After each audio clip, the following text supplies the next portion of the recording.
Balancing an unprecedented epidemic with parenting is no easy feat, but 2020 taught particular lessons that could help make life run like a well-oiled machine in the new year. Helping moms and dads move forth with indomitable spirit is parenting expert and host of the Parenting for the Future podcast, Petal Modeste. Thank you so much for joining us. Thank you, Leila. Thanks for having me. So what do you think were some of the biggest challenges for parents in 2020? Yeah, I think we could start with where they lived. What was it sustainable? Some parents lost jobs and they had to move. That was one huge challenge. Lots of parents also found that they were embroiled in a society where we saw so many things come up. Obviously the pandemic was front and center, but lots of other issues came up, safety nets for families and so on, schooling, of course. We were just really challenged how to take care of ourselves while we try to take care of our families, and just how to focus in on what we really needed to prioritize as families.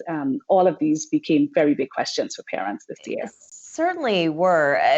The parents that you've spoken with, what would you say did they express as their biggest challenges? I mean, of course, all the things that you just mentioned, but maybe some other particulars, because I know homeschooling was a big deal. A lot of parents lamented the fact that they had to kind of always be present during the school day, which is really difficult, especially if you work. Correct. But what were some of the other things that they personally talked about? Yeah, I think a very big one was self-care. How do parents look after themselves, remained sort of centered to help their children? Because they became, like you said, they became teachers. Many of them were working, but they were also doctors and nurses and psychologists and every imaginable role that they had to play in the home. And so I think, how did they look after themselves, not get depressed, not get worried too much, fearful? For parents who lost their positions, it was particularly difficult to sort of maintain a positive outlook, and not show their children how afraid that they were. So I think the biggest complaint, so to speak, that I heard, or the biggest concern, was this sense that, how am I going to hold it together? How am I going to look after myself? What am I going to do to make sure that I can be a rock for my family? I've used this analogy before, but when you're flying in an airplane and they say if the oxygen mask falls, you put it on yourself first before you put it on the child next to you. And so you have to care for yourself first in order to care for the child. If we can also address some of the challenges that children faced, as a parent, communication is imperative. But a lot of children fell into depression. They felt so isolated.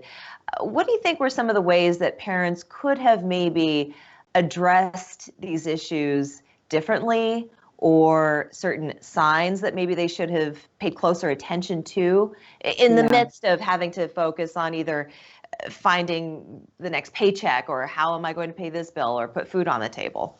Yeah, I think this was really a time for parents to reconnect with their children and to let the children lead.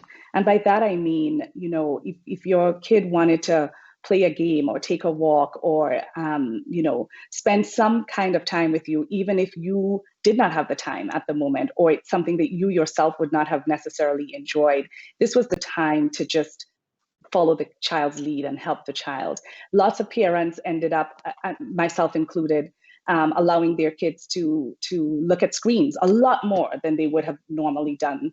And I have forgiven myself for that, and I hope all parents forgive themselves. But what I think we did see is, particularly with teenagers, this was their way of connecting with their friends and getting some sort of social life. However, it also could be a rabbit hole to feeling depressed or down, comparing yourself to others. You have to be so careful.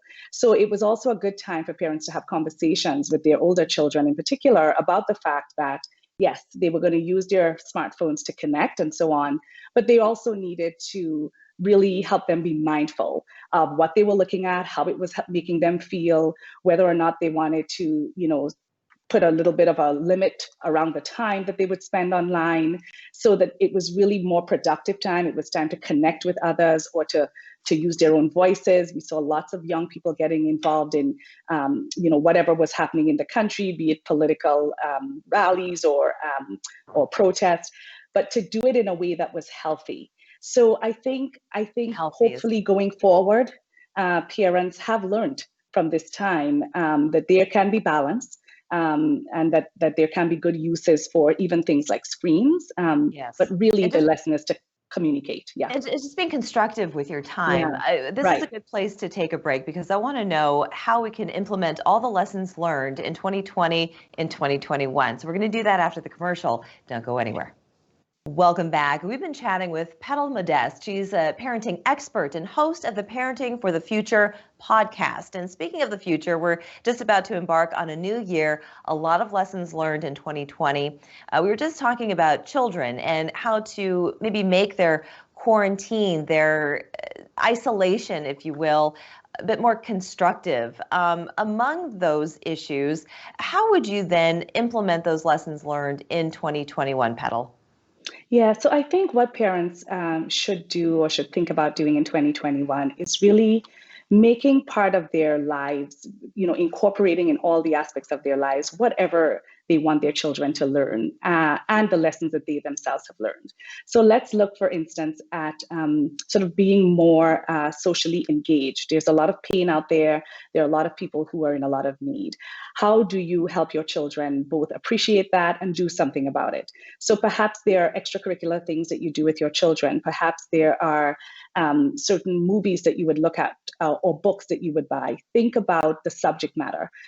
Think about how you teach them about the sort of things that are shaping the future, the world that they will grow up in, and how you share that information, learn yourself, and then help them to get more engaged. So that's one thing you can do. Incorporate it in every day.